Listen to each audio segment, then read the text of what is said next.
Everyone, अगर आप भी बिहार पीसीएस की तैयारी कर रहे हैं और 26 जुलाई को आपका एग्जाम है तो ये 10 मिनट का वीडियो आपके लिए बहुत इंपॉर्टेंट होने वाला है। आज की इस वीडियो में हम टॉप 30 ऐसे एमसीक्यूज को डिस्कस करेंगे जो बिहार पीसीएस में बार बार पूछे जाते हैं, इस बार भी आएंगे। तो आज की इस वीडियो की पीडीएफ फाइल नीचे पिंड कमेंट से जाकर के डाउनलोड कर लेना, चैनल को सब्सक्राइब करना। और पहला क्वेश्चन है, निम्नलिखित में से किस पुरातत्व संरक्षण में, पुरातत्व स्थल में आर्कियोलॉजिकल जो साइट्स होती है उसमें नवपाषाण काल। अब आपको पता होगा कि मानव की शुरुआत कहाँ से हुई थी, नवपाषाण काल। इसके बाद में ताम्रपाषाण काल जिसको हम चिलकोलिथ बोलते हैं, तथा प्रारंभिक ऐतिहासिक काल, ये निरंतर सांस्कृतिक परंपरा के प्रमाण कहाँ पर मिले हैं। तो आपको बताना है कि नवपाषाण काल और ताम्रपाषाण काल और प्रारंभिक, जब मानव इतिहास जब उठाओगे मानव का प्रारंभिक इतिहास, तो इसके साक्ष्य कहाँ पर मिले हैं। ये 4 साइट्स के नाम आपको दिए हैं, ये 4 पुरातत्व की साइट्स हैं। किस साइट से मानव के प्रारंभिक काल जो है वो मिले हैं, साक्ष्य मिले हैं। तो ऑप्शंस आपके सामने दिए गए हैं। तो इसका मेरे भाई यहाँ पर सही जवाब क्या हो जाएगा, ऑप्शन नंबर बी। बिहार का एक जिला है चिरांद, इस चिरांद जिले में मानव के प्रारंभिक कालखंड के बारे में अवशेष मिले हैं, अवशेष मिले हैं, फोसिल्स मिले हैं। तो चिरांद इसका बिल्कुल करेक्ट जवाब होगा। और ये प्रीवियस ईयर क्वेश्चन है, बहुत इंपॉर्टेंट है। एक चीज़ और ध्यान रखना कि मैंने एक यहाँ पर प्लेलिस्ट बना दी है, तो आप जाकर के प्लेलिस्ट को एक बार वॉच जरूर कर देना। इस प्लेलिस्ट को जब आप खोलोगे तो बिहार पीसीएस के नाम से, बीपीएससी के नाम से एक प्लेलिस्ट मिलेगा, बहुत इंपॉर्टेंट है, करके जाना, क्वेश्चन फंसेंगे यहाँ से। क्वेश्चन नंबर 2 देखिए कि बराबर जो गुफाएं हैं ये निम्नलिखित में से किस कथन पर विचार कीजिए। 2 कथन आपको नीचे दिए गए हैं, इसके बाद 4 ऑप्शंस। तो पहला कथन, हम एक कथन जो हमारा फर्स्ट है ये देखते हैं कि इसका अधिकांश निर्माण अशोक के काल में हुआ, यानी कि इस बराबर की गुफाओं का जो अधिकांश निर्माण है ये अशोक के काल पे हुआ था। और सेकेंड जो आपका स्टेटमेंट है ये है, इनमें से मुख्य आजीवन संप्रदाय को इस जो है समर्पित किया गया था। इतिहास का एक संप्रदाय होगा, आपने पढ़ा ही होगा, आजीवक संप्रदाय। तो जो ये गुफाएं थी ये आजीवक संप्रदाय को समर्पित थी और अशोक के काल में इनको ज़्यादा से ज़्यादा निर्माण किया गया था। ये दोनों ही फैक्ट ठीक हैं अगर आपने हिस्ट्री पढ़ी होगी। तो इसका मतलब है कि ए और बी ये दोनों फैक्ट ठीक होंगे। ऑप्शन नंबर सी मेरे भाई आपका यहाँ पर बिल्कुल करेक्ट हो जाएगा। नेक्स्ट क्वेश्चन देखिएगा कि विक्रमशिला विश्वविद्यालय के संदर्भ में कौन सा कथन सही है। तो यहाँ पर 4 स्टेटमेंट आपको दिए गए हैं विक्रमशिला विश्वविद्यालय के लिए, चारों में से कौन सा ठीक है आपको बताना है। तो चारों आप पढ़ लीजिएगा। मैं इसका सही जवाब बताता हूँ कि इसकी स्थापना धर्मपाल ने की थी, यानी कि ऑप्शन नंबर बी आपका बिल्कुल करेक्ट होगा। ये पाल शासक का एक शासक था, ये जो पाल शासक था ना, पाल, तो पाल शासक का ही एक शासक हुआ करता था धर्मपाल, इसने विक्रमशिला विश्वविद्यालय की नींव रखी थी। ऑप्शन नंबर बी मेरे भाई आपका बिल्कुल करेक्ट होगा। निम्नलिखित में से कौन सा युग में सुमेलित कीजिए। आपको पता होना चाहिए कि जो बीपीएससी है या जो किसी भी प्रकार का पीसीएस होता है वो पेयर से क्वेश्चन बहुत पूछता है। सुमेलित कौन सा नहीं होगा, कौन सा सुमेलित होगा, पेयर से क्वेश्चन बहुत पूछता है, इंडिविजुअल क्वेश्चन काफ़ी कम पूछता है। तो यहाँ पर आपसे पूछा है कि यहाँ पर आपको बताना है कि सुमेलित कौन सा नहीं है। तो यहाँ पर 4 आपको साइड से दी गई हैं और सामने 4 आपको यहाँ पर जगह लोकेशन दी गई हैं और सामने जो है आपको यहाँ पर, जैसे कि अशोक स्तंभ कहाँ पर है, तो ये लौरिया आर्यराज यहाँ पर खोजा गया। तो यह 4 आपको साइट्स दी गई हैं और 4 चीज़ें, तो यहाँ पर भैया आपको बताना होगा। तो इसका सही जवाब आपको मैं बता देता हूँ, इसका सही जवाब होगा कुम्हाररार, ये शेरशाह सूरी का मकबरा यहाँ पर बना हुआ है, यानी कि ऑप्शन नंबर डी आपका बिल्कुल करेक्ट होगा। अब लौरिया अरेराज जो होगा वहाँ पर अशोक का स्तंभ नहीं है। चिरांद में मैंने आपको बताया नवपाषाण काल संस्कृतियाँ वहाँ पर नहीं है। इसके बाद तेलहारा प्राचीन विश्वविद्यालय, तेलहारा में नहीं, प्राचीन विश्वविद्यालय की बात करोगे तो भैया वो नालंदा में होगा। कुम्हाररार उत्खनन मुख्य किस प्रकार से प्रसिद्ध है, ये 4 ऑप्शंस आपके सामने दिए गए हैं। इंपॉर्टेंट क्वेश्चन हो जाता है, बिहार पीसीएस में बार बार पूछा जाता है। तो इसका मेरे भाई सही जवाब होगा 80 स्तंभों वाला सभा जो भवन था वो यहाँ पर मिला था, यानी कि ऑप्शन नंबर ए आपका बिल्कुल करेक्ट होगा। नेक्स्ट क्वेश्चन देखिएगा कि निम्नलिखित में से किस जिले में तेलहारा विश्वविद्यालय के अवशेष मिले हैं। तो बिहार का एक फेमस है तेलहारा विश्वविद्यालय, इसके अवशेष कहाँ पर मिले हैं, 4 ऑप्शंस आपके सामने हैं। तो इसका मेरे भाई यहाँ पर सही जवाब क्या हो जाएगा, ऑप्शन नंबर बी, यानी कि नालंदा में मिले थे, नालंदा जिले में मिले थे। ऑप्शन नंबर बी आपका बिल्कुल करेक्ट होगा। चौसा का युद्ध जो कि 1539 में लड़ा गया, किन 2 शासकों के बीच हुआ था। तो किन 2 शासकों के बीच में चौसा का युद्ध लड़ा गया था, 4 ऑप्शंस आपके सामने हैं मेरे भाई, इसका बिल्कुल करेक्ट होगा। शेरशाह सूरी और हुमायूं के बीच लड़ा गया था। ऑप्शन नंबर बी आपका बिल्कुल करेक्ट हो जाएगा। निम्नलिखित में से बिहार का एकमात्र टाइगर रिजर्व, मैंने कई बार आपको बताया, वाल्मीकि टाइगर रिजर्व होगा पश्चिमी चंपारण जिले में। ध्यान रखना कहाँ पर, पश्चिमी चंपारण जिले में। फॉरेस्ट रिजर्व की अगर बात करोगे तो पश्चिमी चंपारण रिजर्व में फॉरेस्ट रिजर्व बहुत अधिक होगा, यानी कि वन क्षेत्र सबसे ज़्यादा कहाँ पर है, पश्चिमी चंपारण जिले में। टाइगर रिजर्व बिहार का इकलौता एकमात्र टाइगर रिजर्व है जो कि वाल्मीकि टाइगर रिजर्व के नाम से जाना जाता है। काबर, यानी कि इसको हम कावड़ झील भी बोलते हैं, किस जिले में स्थित है, तो बिहार के किस जिले में कावड़ झील स्थित है। 4 ऑप्शंस आपके सामने हैं, तो इसका मेरे भाई सही जवाब होगा बिहार का एक जिला है बेगूसराय, यानी कि ऑप्शन नंबर बी आपका बिल्कुल करेक्ट होगा, और इसी में स्थित है कावड़ झील। निम्नलिखित में से किस स्थान पर द्वितीय विश्व बौद्ध संगीति हुई थी। द्वितीय बौद्ध संगीति, अब बौद्ध की कितनी संगीति हुई, तो टोटल 4 संगीतियाँ हुई, उनमें से जो दूसरी संगीति हुई थी वो किस जिले में हुई थी, तो 4 ऑप्शंस आपके सामने हैं। करेक्ट जिले का नाम मेरे भाई यहाँ पे बताना होगा। सही जवाब होगा कि ये हुई थी वैशाली में, यानी कि ऑप्शन नंबर बी आपका बिल्कुल करेक्ट होगा। बौद्ध धर्म की द्वितीय संगीति कहाँ पर हुई थी, तो ये हुई थी वैशाली में। निम्नलिखित में से किस अभिलेख से समुद्रगुप्त की विजयों की विस्तृति मिलती है, यानी कि जो समुद्रगुप्त था उसकी जो विजयी थी ये किस अभिलेख से मिलती है, किस अभिलेख से प्राप्त होती है। 4 अभिलेख आपके सामने है, यहाँ पर सही जवाब आपको बताना होगा। बिहार पीसीएस का मोस्ट इंपॉर्टेंट क्वेश्चन है, ये बार बार बिहार पीसीएस में आता है। इवन बिहार पीसीएस क्या, ये यूपी पीसीएस में भी बार बार पूछा जाता है। तो इसका मेरे भाई सही जवाब होगा प्रयाग प्रशस्ति अभिलेख, यानी कि ऑप्शन नंबर बी आपका बिल्कुल करेक्ट होगा। प्रयाग प्रशस्ति अभिलेख में लिखा है समुद्रगुप्त की विजयों के बारे में संक्षिप्त विस्तृत वर्णन है, यानी कि खुल के वहाँ पर बात करी गई। बिहार का जो राज्य की जलीय जीव है ये कौन सा है। अब बिहार का राज्य की जलीय जीव, जैसे कि यूपी का अगर बात करोगे तो गंगे डॉल्फिन, वैसे बिहार का कौन सा है, तो 4 ऑप्शंस आपके सामने यहाँ पर दिए गए हैं। सही जवाब आपको बताना है, तो इसका मेरे भाई सही जवाब होगा बिहार का कौन सा होगा, गंगे डॉल्फिन। तो बिहार का भी कौन सा है, गंगे डॉल्फिन होगा बिहार का। यूपी का भी गंगे डॉल्फिन है। ऑप्शन नंबर सी आपका बिल्कुल करेक्ट होगा, ऑप्शन नंबर सी।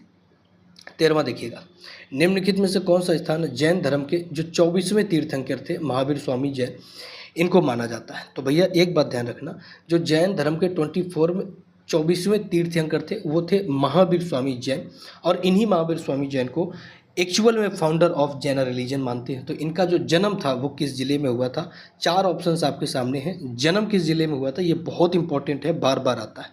सही जवाब मेरे भाई होगा ये हुआ था कुंडलग्राम वैशाली जिले में, यानी कि ऑप्शन नंबर बी आपका बिल्कुल करेक्ट होगा। अगर इनकी मृत्यु की बात करें तो इनकी मृत्यु पावापुरी में हुई थी। ध्यान रखना कहाँ पर, पावापुरी में इनकी मृत्यु हुई थी। बिहार के किस जिले में शेरशाह सूरी का मकबरा है। हमने अभी जब आपको हम पेयर पढ़ा रहे थे तो पेयर में हमने देखा कि बिहार का जो शेर ये बिहार के नाम से जाने जाते हैं शेरशाह सूरी, इसका मकबरा यानी कि इसका टॉम्ब कहाँ पर स्थित है। तो 4 ऑप्शंस आपके सामने दिए गए हैं, बहुत इंपॉर्टेंट क्वेश्चन है। इसका मेरे भाई सही जवाब होगा ये होगा कहाँ पर, सासाराम रोहतास में, यानी कि ऑप्शन नंबर सी आपका बिल्कुल करेक्ट हो जाएगा। सासाराम इसका करेक्ट जवाब होगा। निम्नलिखित में से कौन सा सुमेलित कीजिए युग में सुमेलित है। आपको बताना होगा कि इनमें से कौन सा पेयर बिल्कुल करेक्ट होगा। 4 पेयर आपको दिए गए हैं, चारों में से कौन सा पेयर बिल्कुल एकदम जो है ठीक होगा। तो विक्रमशिला विश्वविद्यालय भागलपुर में है, क्या ये ठीक है, आपको बताना होगा मेरे साथ, क्या ये ठीक है, बिल्कुल ठीक है। विक्रमशिला विश्वविद्यालय कहाँ पर है, ये भागलपुर में। नालंदा विश्वविद्यालय वैशाली में है, नहीं, नालंदा विश्वविद्यालय नालंदा में है। वाल्मीकि टाइगर रिजर्व गया पे है, नहीं, ये पश्चिमी चंपारण में है।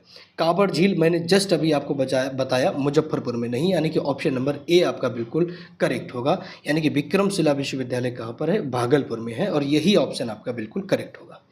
निम्नलिखित में से किन पाल शासक ने शासनकाल में नालंदा विश्वविद्यालय को सर्वप्रथम संरक्षित किया था।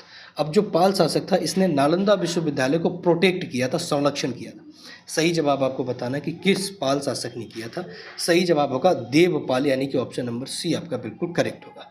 लेकिन बनाया किसने था, ये बनाया था धर्मपाल ने। संरक्षण किसने किया, देवपाल ने। दोनों ही फर्क है, ध्यान रखना। संरक्षण किसने किया, देवपाल, बनाया किसने, धर्मपाल। ऑप्शन नंबर सी आपका बिल्कुल करेक्ट होगा।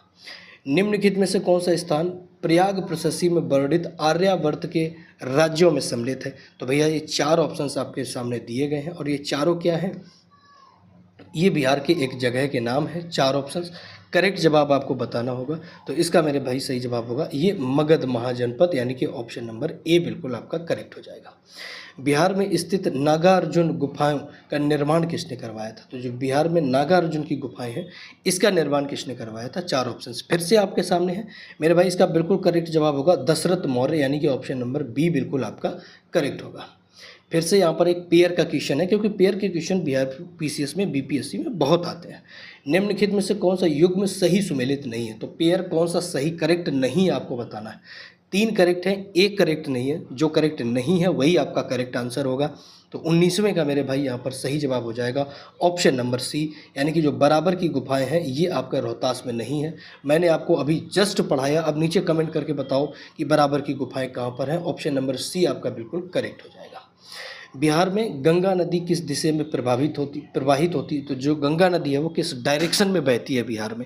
ये क्वेश्चन को मैंने 4 बार आपको करवा दिया है, क्योंकि बिहार पीसीएस में काफ़ी इंपॉर्टेंट है। इसका मेरे भाई क्वेश्चन में सही जवाब होगा पश्चिम से पूर्व की ओर बहती है, पश्चिम वेस्ट से ईस्ट की ओर, यानी कि ऑप्शन नंबर ए आपका बिल्कुल करेक्ट होगा। अब रिवीजन करते जाइए, क्योंकि 26 तारीख यानी कि बहुत जल्द आपका बिहार पीसीएस का एग्ज़ाम है, रिवीजन का समय है। बिहार का सबसे बड़ा संरक्षित आर्द्र भूमि, यानी कि जो वेटलैंड होती है, ये कौन सी है? तो बिहार की 4 वेटलैंड्स के नाम यहाँ पर आपको दिए गए हैं। सबसे बड़ी वेटलैंड्स का आपको नाम बताना है। तो इसका मेरे भाई यहाँ पर सही जवाब हो जाएगा, ये होगा कावड़ झील। कावड़ झील के पास में एक आर्द्र भूमि बनती है, वेटलैंड्स बनती है। ये बिहार की सबसे बड़ी वेटलैंड्स है। ऑप्शन नंबर बी आपका बिल्कुल करेक्ट होगा। लौरिया नंदनगढ़ ये किस कारण प्रसिद्ध है? तो आपको पता होगा कि ये एक जो है आर्कियोलॉजिकल डिपार्टमेंट की एक साइट है। यहाँ पर खुदाई करने की जो है बाद बहुत सारी चीज़ें मिली लौरिया नंदनगढ़ में। तो किस लिए ये फेमस है ये आपको बताना है। यहाँ पर क्या प्रमुख चीज़ मिली थी? तो इसका मेरे भाई सही जवाब क्या हो जाएगा? यहाँ पर अशोक स्तंभ और अशोक के अवशेष मिले थे, यानी कि ऑप्शन नंबर बी आपका बिल्कुल करेक्ट होगा। कई बार आपसे ये पूछ लेता है कि लौरिया नंदनगढ़ किस राजा के लिए या फिर किस सम्राट के लिए ज़्यादा फेमस है? तो भैया ये अशोक के लिए ज़्यादा फेमस है। अशोक मगध महाजनपद का एक सम्राट था, जिसने अपने नाम के पीछे अशोक प्रियदर्शी लगाया। अशोक प्रियदर्शी लगाया। बहुत सारे अभिलेखों में अशोक प्रियदर्शी मिलेगा कि मैं मगध सम्राट अशोक प्रियदर्शी। ठीक है। बिहार में सर्वाधिक मखाना उत्पादन प्रमुख क्षेत्र कौन सा है? अब मखाना उत्पादन का प्रमुख क्षेत्र मैंने आपको बहुत बार बता चुका हूँ, कम से कम 4 से 5 बार मैं आपको बता चुका हूँ। इंपॉर्टेंट है, करंट का विषय है। मखाना के उत्पादन में बिहार ने सबसे टॉप पर बाजी मारी है। क्वेश्चन वाजिद है, ये बार बार पूछा जाएगा।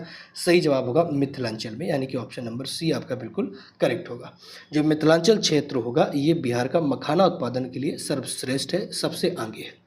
पावापुरी जल मंदिर का संबंध किस धर्म से? अब पावापुरी मैंने आपको बताया कि जो जैन के 24वें तीर्थंकर थे महावीर स्वामी जैन, उनकी मृत्यु कहाँ पर हुई थी? पावापुरी में। तो कहीं ना कहीं जो किस धर्म से संबंधित होगा, तो आप समझ ही गए होंगे कि कहीं ना कहीं ये जैन धर्म से संबंधित है। ऑप्शन नंबर बी आपका बिल्कुल करेक्ट होगा। और जैन के जो तीर्थ जो स्थल होते हैं उनको भी हम मंदिर के नाम से ही जानते हैं, क्योंकि भारत में जैन हो या फिर बौद्ध हो, इन दोनों को हिंदुओं का ही दर्जा दिया जाता है। इनकी सिमिलैरिटी भी सेम टू सेम हिंदू जैसी ही होती है। बिहार का जो राजकीय वृक्ष है ये आपको बताना है कि बिहार का राजकीय वृक्ष कौन सा है। तो इसका मेरे भाई यहाँ पर आपका सही जवाब क्या हो जाएगा? ये नीम होगा, यानी कि ऑप्शन नंबर सी आपका बिल्कुल करेक्ट होगा। काफ़ी छोटा क्वेश्चन है, जो कि बहुत मुश्किल होता है, ऐसे क्वेश्चन नहीं आते।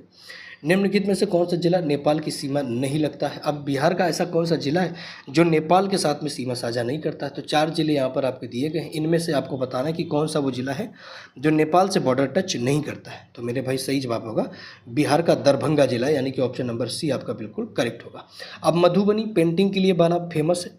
अररिया डिस्ट्रिक्ट करता ही, और पश्चिमी चंपारण आपको पता ही है, मैंने आपको बताया पश्चिमी चंपारण तो टच करता ही करता है। चलिए, अब संजय गांधी जैविक उद्यान की स्थापना किस वर्ष हुई थी? अब बिहार में ही हुई थी संजय गांधी जैविक उद्यान की स्थापना। ये किस वर्ष हुई थी? ये इंपॉर्टेंट है, क्योंकि ये बीपीएससी में अब बार बार आता है। बीपीएससी में ये बार बार क्वेश्चन पूछा जाता है। 4 ऑप्शंस आपके सामने हैं। इसका मेरे भाई बिल्कुल करेक्ट जवाब होगा सन 1973, यानी कि ऑप्शन नंबर बी आपका बिल्कुल राइट हो जाएगा। बिहार दिवस किस घटना की स्मृति में मनाया जाता है? अब बिहार दिवस जो मनाया जाता है ये क्यों मनाया जाता है? 4 ऑप्शंस आपके सामने हैं। बिहार दिवस मनाए जाने का रीज़न आपको पूछना है। तो इसका मेरे भाई सही जवाब क्या होगा कि भैया इसका करेक्ट जवाब हो जाएगा बिहार राज्य का गठन हुआ था। ये कब हुआ? 1912 में। और बिहार राज्य का गठन से ही हम क्या मनाते हैं? बिहार राज्य का स्मृति दिवस मनाते हैं। और इसका जो गठन हुआ था ये कब हुआ था? तो ध्यान देना भैया 22 मार्च। इसका गठन कब हुआ? 22 मार्च को। नेक्स्ट क्वेश्चन देखिएगा, बिहार में जर्दालू आम, ये एक आम की एक वैरायटी होती है जर्दालू आम, जीआई टैग दिया गया, ये मुख्य रूप से किस जिले से संबंधित? अब जर्दालू आम सबसे अधिक प्रोडक्शन कहाँ पर होता है बिहार में? 4 ऑप्शंस आपके सामने। सही जवाब होगा बिहार का एक जिला है भागलपुर, यानी कि ऑप्शन नंबर बी, भागलपुर में जर्दालू आम सबसे अधिक उपज होती है। निम्नलिखित में से कौन सा कथन सही है? अब स्टेटमेंट 4 आपके सामने हैं, इनमें से आपको बताना है कि कौन सा स्टेटमेंट एकदम से राइट है। बिहार का एकमात्र राष्ट्रीय उद्यान वाल्मीकि टाइगर रिजर्व है, ये बिल्कुल एकदम करेक्ट है। चलिए हमें आंसर पहला मिल गया, लेकिन फिर भी हम सारे के सारे राइट करते हैं, पढ़ते हैं एक बार। बिहार में 2 राष्ट्रीय उद्यान है, बिल्कुल नहीं। इकलौता राष्ट्रीय उद्यान है बिहार जो है आपका वाल्मीकि टाइगर रिजर्व। बिहार में कोई राष्ट्रीय उद्यान नहीं है, बिल्कुल नहीं। एक राष्ट्रीय उद्यान है। कैमूर राष्ट्रीय उद्यान बिहार में स्थित है, बिल्कुल भी नहीं। तो यानी कि फर्स्ट ऑप्शन आपका बिल्कुल करेक्ट हो जाएगा। अब पीडीएफ इसके नीचे पिन कमेंट से डाउनलोड कर लेना और चैनल को सब्सक्राइब कर लिया करो, क्योंकि ऐसी मज़ेदार वीडियोस और ऐसी मज़ेदार क्या इन्फॉर्मेटिव वीडियोस जो बिहार पीसीएस के लिए इंपॉर्टेंट है, डेली 30 क्वेश्चंस डेली शाम को 6 PM पर हम आपको यहाँ पर लाने वाले, 6 बजे डेली शाम को लाएंगे। चैनल आप सब्सक्राइब कर ही लेंगे उम्मीद है, और नीचे पीडीएफ आप जाकर के डाउनलोड कर लेना और प्लेलिस्ट जरूर वॉच कर लेना, ये बहुत इंपॉर्टेंट है। मिलेंगे नेक्स्ट क्लास में, तब तक के लिए जय हिंद, नमस्कार।